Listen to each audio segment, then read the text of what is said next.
Tonight, the veil lifts on Jeffrey Epstein's most closely guarded financial secrets. After months of investigation, we have uncovered a spending list that reveals $2 million in transactions that powerful figures desperately wanted to remain buried. This is not speculation. This is documented evidence that exposes the true scope of Epstein's influence network and the money that kept it operational. The House Oversight Committee's collaboration with the Epstein estate has yielded more than anyone anticipated. Among the 20 years of flight logs and 9 years of private schedules lies something more revealing than any passenger manifest. Hidden within Epstein's personal ledgers is a meticulously detailed spending record spanning from 2003 to 2019. $2 million in expenditures that tell the story of how a shadow empire maintained its grip on power. These ledgers document payments that go far beyond luxury lifestyle expenses. The entries reveal a systematic operation designed to maintain silence, secure favors, and ensure protection. Legal fees totaling $450,000 paid to law firms that never represented Epstein in any public cases. Private security services receiving $230,000 for operations that have no official record. Technology consulting fees of $180,000 to companies that specialize in data erasure and digital forensics.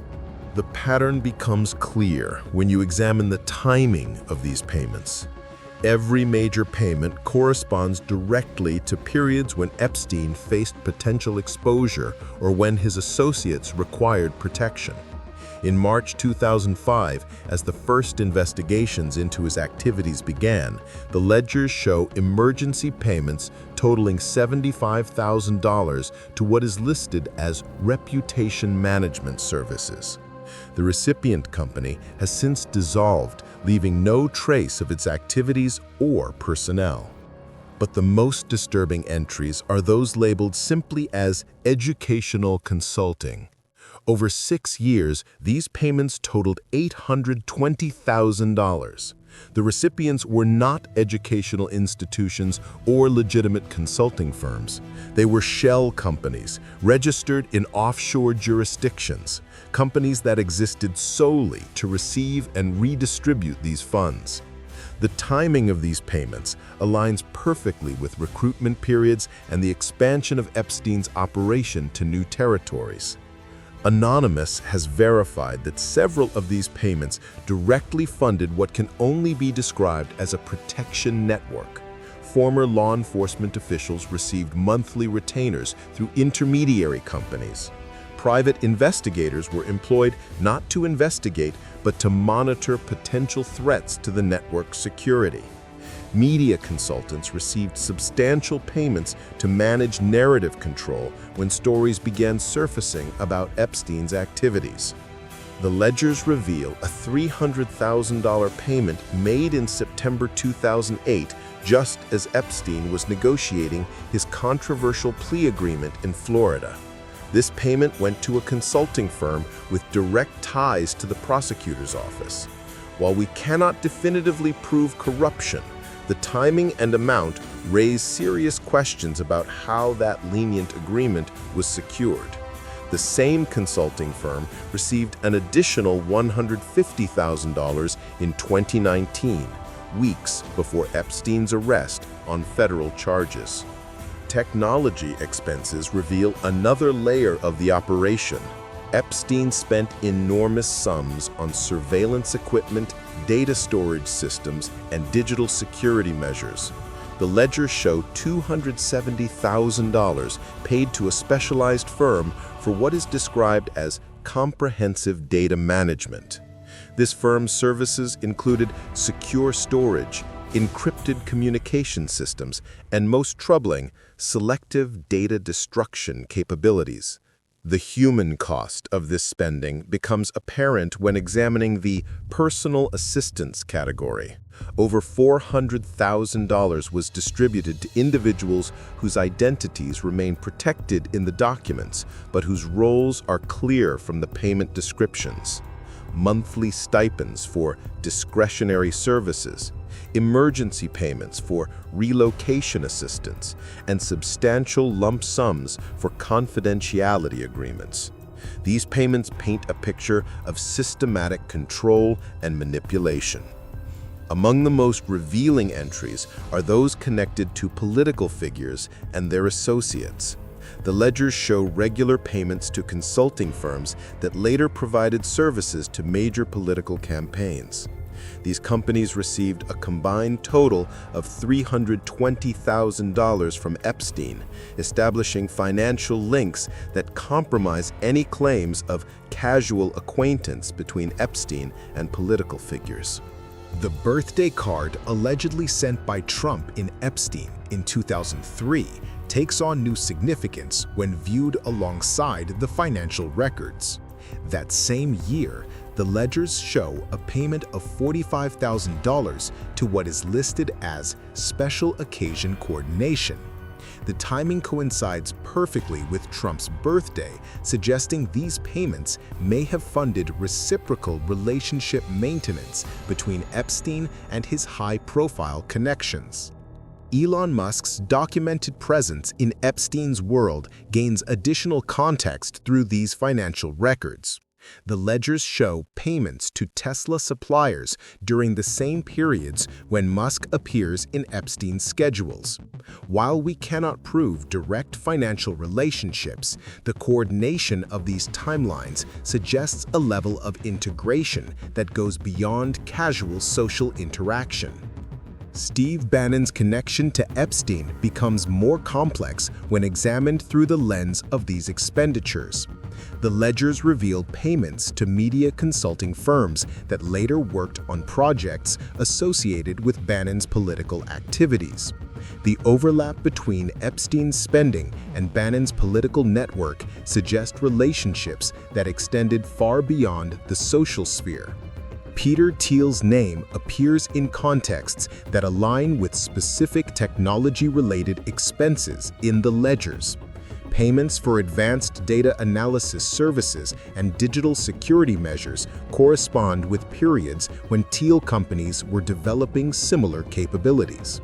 The synchronization of these activities raises questions about the extent of technological cooperation within Epstein's network. The most chilling aspect of these financial records is their systematic nature. This was not random spending or luxury indulgence. Every payment served a specific purpose in maintaining and expanding Epstein's influence network. The $2 million represents an investment in a system designed to operate above the law, protected by layers of financial complexity and strategic relationships. The cover-up extends beyond Epstein's lifetime. The problematic surveillance footage from the Metropolitan Correctional Center represents just one element of a broader pattern of evidence manipulation. The fact that Adobe Premiere Pro was used to edit what was supposed to be raw surveillance footage demonstrates the lengths to which authorities will go to control the narrative around Epstein's death and his network's activities. The missing minute from the surveillance video gains significance when viewed alongside the financial records. That period corresponds exactly with scheduled maintenance payments Epstein made to security consulting firms. The coincidence suggests that even in death, the protection systems he funded remain operational, ensuring that crucial evidence disappears or becomes compromised. These financial revelations expose the true scope of what investigators are up against. The $2 million in documented spending represents only what was recorded in the seized ledgers. The actual investment in this protection network likely totals tens of millions of dollars, spread across multiple accounts, jurisdictions, and intermediary organizations. The implications extend far beyond historical corruption. Many of the firms and individuals who received these payments remain active today. The protection network Epstein built continues to operate using the same methods and serving many of the same clients. The financial infrastructure he established has simply adapted to function without its original architect. The ongoing efforts to suppress the full Epstein files make perfect sense when viewed through this financial lens. The complete records would expose not just personal relationships, but an entire economic system built around influence, protection, and control. The $2 million in spending we have documented represents the foundation of a much larger financial empire that connects some of the world's most powerful individuals. Current political pressure to block the Epstein Files Transparency Act reflects the continued influence of this network. The same financial relationships that protected Epstein continue to shield his associates. The money trails we have exposed demonstrate that this is not ancient history, but an ongoing operation that adapts and evolves to maintain its power. The technological sophistication revealed in these expenditures explains how the network has managed to stay ahead of investigations. Millions of dollars invested in digital security, data management, and surveillance capabilities created an information advantage that authorities still struggle to overcome. The edited surveillance footage from Epstein's death represents just one example of how this technological infrastructure continues to shape the narrative. The victims of Epstein's crimes deserve to understand the full scope of what they were up against. This was not a single predator operating in isolation. The financial records prove this was a well-funded, professionally managed operation with extensive resources dedicated to maintaining secrecy and avoiding accountability. The $2 million we have documented represents systematic investment in perpetuating harm while ensuring impunity. The ongoing congressional investigations gain new urgency when viewed against these financial revelations. The Oversight Committee's access to these ledgers provides a roadmap for understanding how influence networks operate at the highest levels of power. The documented spending patterns reveal vulnerabilities in the system that investigators can exploit to uncover additional evidence. The public's right to know extends beyond satisfying curiosity about celebrity connections. These financial records document the privatization of justice and the commodification of protection. When wealthy individuals can purchase immunity through strategic payments and relationship management, the entire concept of equal justice under law becomes meaningless. The international scope of these payments demonstrates that Epstein's network transcended national boundaries. Consulting firms in multiple countries received funds that facilitated operations across jurisdictions. This global reach explains how the network managed to evade law enforcement for so long and why current investigations face such complex challenges. The timing of these revelations, as Congress considers the Epstein Files Transparency Act, is not coincidental. Those who benefited from Epstein's protection network understand that full disclosure would expose the financial architecture that made their immunity possible. The desperate efforts to prevent a vote on transparency reflect the continued value of keeping these relationships hidden.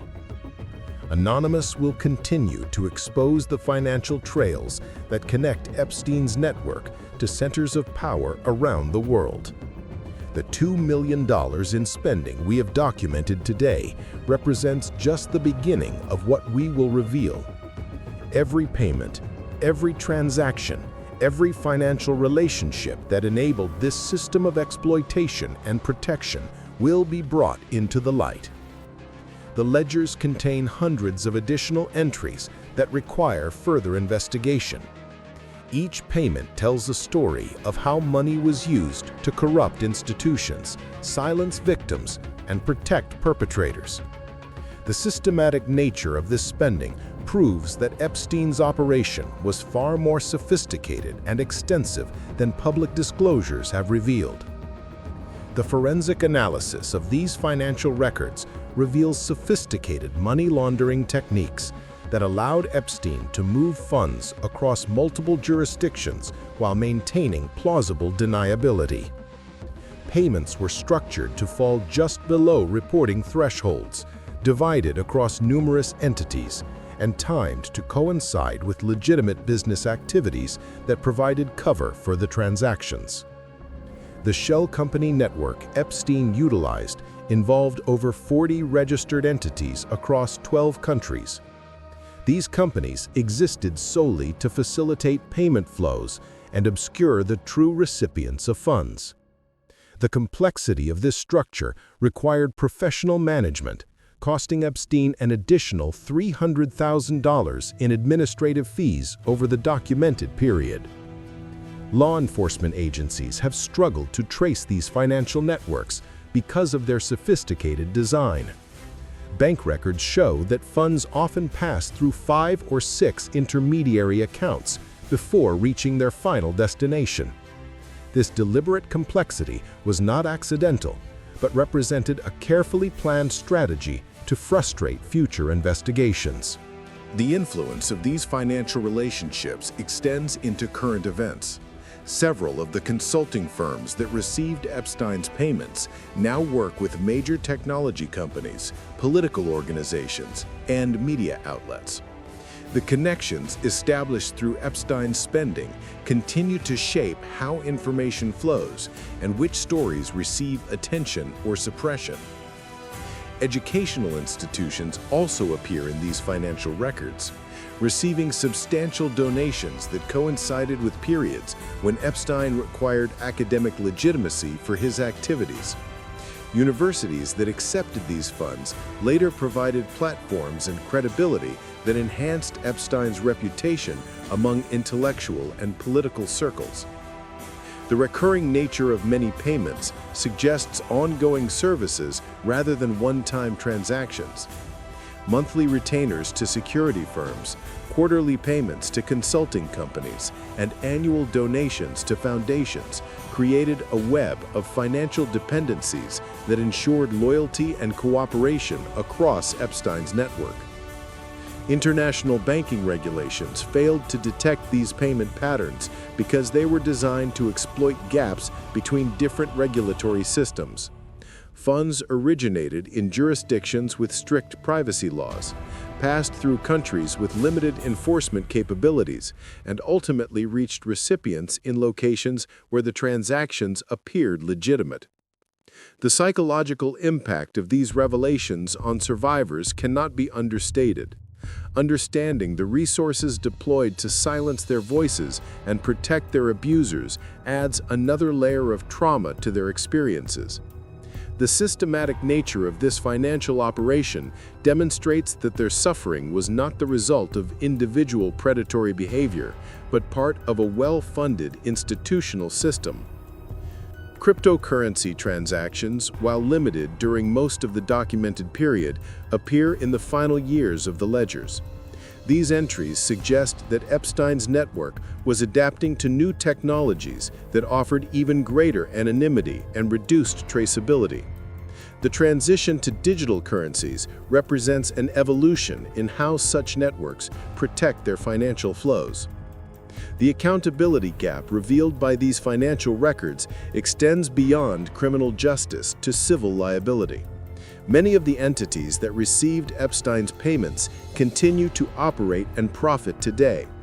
Understanding their historical role in enabling his activities provides grounds for civil litigation that could finally deliver some measure of justice to survivors. Media manipulation appears as a significant expense category, with over $200,000 spent on what the ledgers describe as narrative management services. These payments went to firms specializing in search engine optimization, social media influence, and traditional media relations. The goal was clearly to control how stories about Epstein and his associates appeared in public discourse. The geographic distribution of payments reveals the global scope of Epstein's influence network. Significant funds flowed to entities in the United States, United Kingdom, Israel, France, and several Caribbean jurisdictions. This international reach explains how the network managed to operate across borders and evade coordinated law enforcement efforts. Professional services consumed a substantial portion of the documented spending, with legal fees, accounting services, and consulting contracts totaling over $800,000. These were not services for legitimate business operations, but rather specialized expertise in managing complex criminal enterprises while maintaining the appearance of legitimacy. Anonymous has verified the authenticity of these financial records through multiple independent sources. The consistency of the data across different document sets, the accuracy of verifiable transactions, and the sophisticated accounting methods used all confirm that these ledgers represent genuine records of Epstein's financial activities. The political implications of these revelations continue to unfold as more connections become apparent. Campaign finance records show that several entities receiving Epstein payments later made substantial political contributions. While not directly illegal, these financial flows create questions about how political influence was purchased and maintained. Current efforts to suppress full disclosure of Epstein's records gain new context when viewed against these financial revelations. The individuals and organizations that benefited from his protection network understand that complete transparency would expose their ongoing relationships and continued dependencies on the systems he established. The technological infrastructure funded by these expenditures continues to operate today, serving many of the same clients who benefited from Epstein's protection. Advanced surveillance systems, secure communication networks, and data management capabilities represent ongoing investments that maintain the network's operational security. Future investigations must account for the sophisticated financial architecture revealed in these documents. Traditional law enforcement approaches are inadequate against networks that have invested millions of dollars in professional protection services and technological countermeasures. The $2 million in documented spending represents a conservative estimate of the true scope of Epstein's financial network. Additional records likely exist in jurisdictions beyond the reach of current investigations, containing evidence of even more extensive financial relationships and protection arrangements. We are anonymous. We are legion. We do not forgive. We do not forget. Wait for us.